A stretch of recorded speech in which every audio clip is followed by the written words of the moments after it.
816 में प्रतिशत बाहर निकालते हैं तो 23.87 आएगा। तो पहले 23.76 था और अब थोड़ा सा बढ़कर 23.87 होगा। इसलिए मैं कह रहा हूं किसी का नुकसान नहीं। मान्यवर, कुछ सदस्यों ने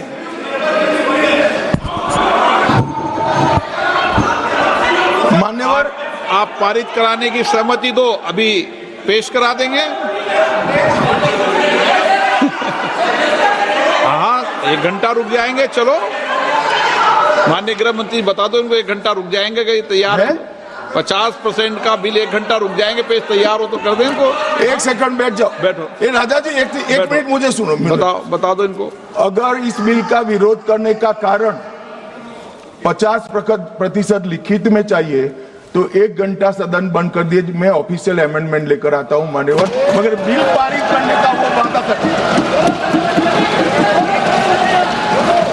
अब वेणुगोपाल जी बताए, क्या बिल पारित करेंगे? चलिए, सहमत हो? सदन में बात कर लेते। सहमत हो? अभी अमेंडमेंट लाएंगे। चलो सर, शुरू करते आगे। Sir last minute. हाँ sir, last minute, yesterday onwards, when the bill introduced itself, entire opposition demanding we want this to be in the legislation. Number 2, the constitutional protection of the delimitation to the states, number of the seats in the state should be protected.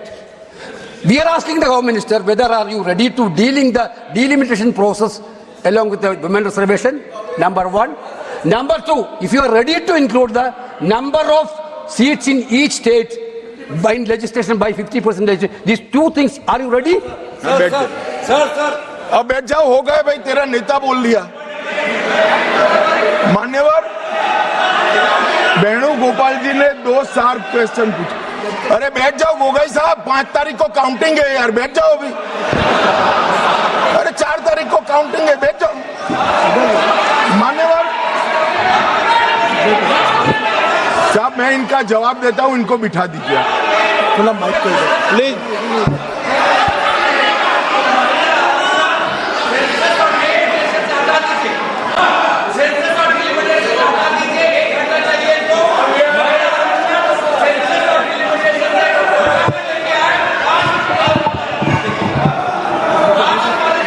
Akhilesh ji से पूछ लेना।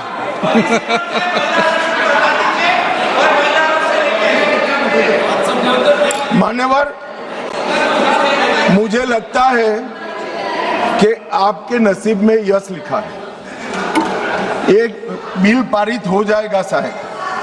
मान्यवर, वेणुगोपाल जी ने 2 चीजें करी कि एक तो 50% आरक्षण और 50% सीटें बढ़ाई जाएगी, उसको बिल में शामिल करने के लिए ऑफिशियल अमेंडमेंट लाने के लिए तैयार हो।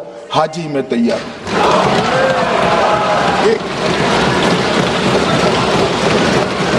एक सेकंड, अब नहीं होता भाई, बैठ जाओ, दूसरा भी बताता हूं। मान्यवर, 1 घंटा आप सदन स्थगित कर दीजिए।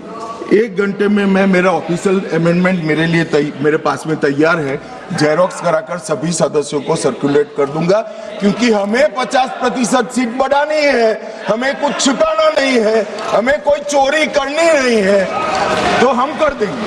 और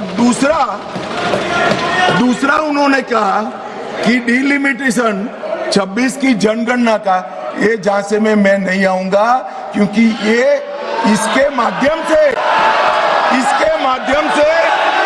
अरे बैठ जाओ ना, बैठ जाओ।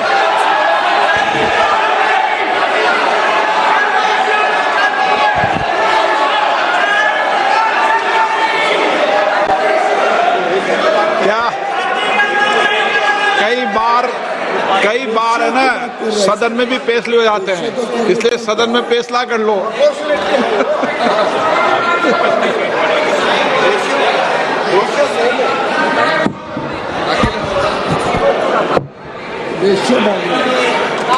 माइक ही नहीं। अध्यक्ष महोदय, क्योंकि आपने कहा और माननीय मंत्री जी कुछ बात रख रहे हैं और हमारी तरफ से कोई बात आई है, अभी तक 11 साल का जो अनुभव है लगभग, अध्यक्ष महोदय, अगर भारतीय जनता पार्टी ये लिख करके दे देगी कि हम महिला प्रधानमंत्री बनाएंगे, तब भी हम इन पर भरोसा नहीं करेंगे। मान्यवर, इसलिए ऑफिशियल अमेंडमेंट ला मैं रहे हैं बाद ना। में इसका जवाब देता हूं। मान्यवर, मैं इस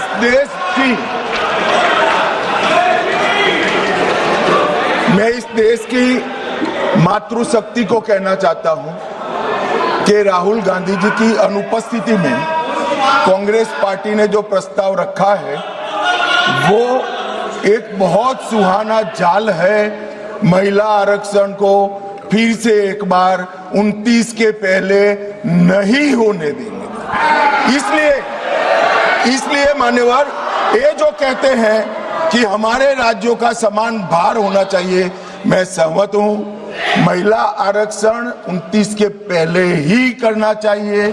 29 के बाद ले जाने के लिए इनका षड्यंत्र सफल हम नहीं होने देंगे। मान्यवर, मैं समझ रहा हूं कि ये वोट नहीं देंगे तो महिला आरक्षण का बिल गिर जाएगा, मगर इस देश की महिलाएं देख रही है, उनके रास्ते का रोड़ा कौन है वो देख रहे हैं।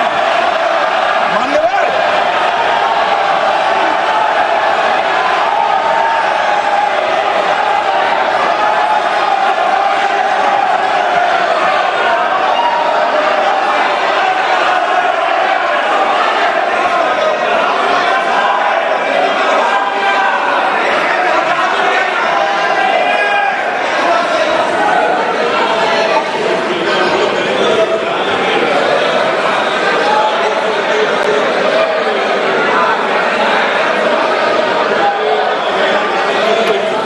मान्यवर, यहाँ पर तो शोर शराबा कर बच जाओगे, मगर माताओं बहनों का जो आक्रोश आपके खिलाफ है ना, जब मैदान में जाओगे तब मालूम पड़ेगा। भागते हुए रास्ता नहीं मिलेगा। चुनाव में जब जाएंगे तब मालूम पड़ेगा, मातृशक्ति हिसाब मांगेगी।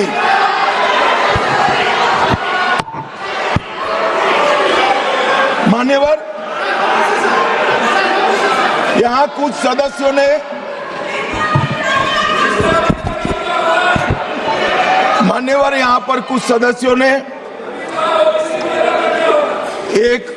मैं बताता हूं भाई साहब। मान्यवर, यहां पर कुछ सदस्यों ने दूसरी भ्रांति फैलाई कि मुस्लिम महिलाओं को भी आरक्षण मिले। अरे आता हूं भाई, आता हूं। पहले अखिलेश बैठे हैं तो पहले उनकी बात करूं ना। पहली बेंच पर बैठे देखो। मान्यवर, मैं यहां सरकार की, संविधान की और भारतीय जनता पार्टी की नीतियों की पॉलिसी के बारे में स्पष्ट करना चाहता हूं। भारतीय संविधान धर्म के आधार पर आरक्षण को स्वीकार नहीं करता है। मान्यवर, इसके दो कारण हैं। पप्पू सुन लिया ना? अब शांति रखो, ठंड रखो यार। चलो मान्यवर, आरक्षण पाने की योग्यता पहला कारण है। आरक्षण पाने की योग्यता ऐसी नहीं होनी चाहिए जिसको कोई प्राप्त कर सके। ये संविधान की बात मैं कर रहा हूं। अगर आज कोई अन्य धर्म का व्यक्ति है जिसको आरक्षण मिलता है, यहां नहीं मिलता है, और अगर वो मुस्लिम बन जाता है तो उसको आरक्षण मिलेगा। तो आरक्षण जन्म से ही मिलता है मान्यवर, किसी प्रकार से प्राप्त नहीं किया सकता, इसलिए वहां पर उसको सील किया है। और दूसरा, ओवैसी जी ध्यान से सुनना, दूसरा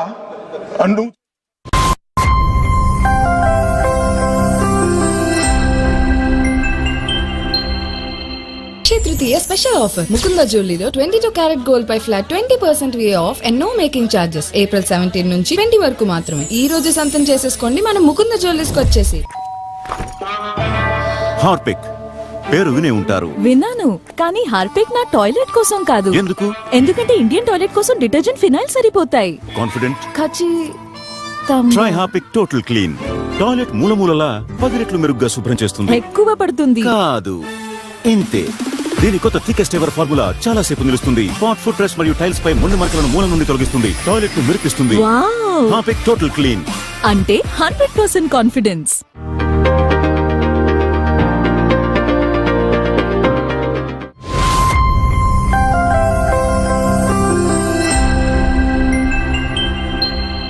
धर्म के आधार पर आप आरक्षण करोगे, कोई बता दे मुझे, एक भी आर्टिकल में कोई प्रोविजन नहीं है मान्यवर।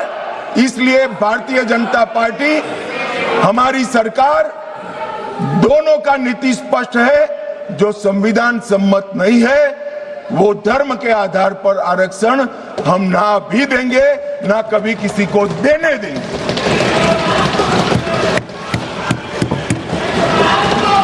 मान्यवर, अब मैं ओबीसी की बात करता हूं, सुनो ना, सीट बदल देनी पड़ेगी पप्पू जी। मान्यवर, इस देश में ओबीसी का सबसे बड़ा कोई विरोधी पार्टी है तो मैं बिल्कुल कंफ्यूजन के बगैर कह सकता हूं कांग्रेस पार्टी। इन्होंने चौधरी चरण सिंह और सीताराम केसरी का अध्यक्ष का दोनों को काल पूरा नहीं कर रहे। 1957 में, ध्यान से सुनना, अखिलेश जी कहां बैठे हो आपको मालूम होना चाहिए। 1957 में काका साहेब कालेलकर समिति के सुझाव आए जो ओबीसी को आरक्षण देते थे। उन्होंने काका साहब कालेलकर समिति के पूरे सुझावों को ठंडे बस्ते में डाल दिया।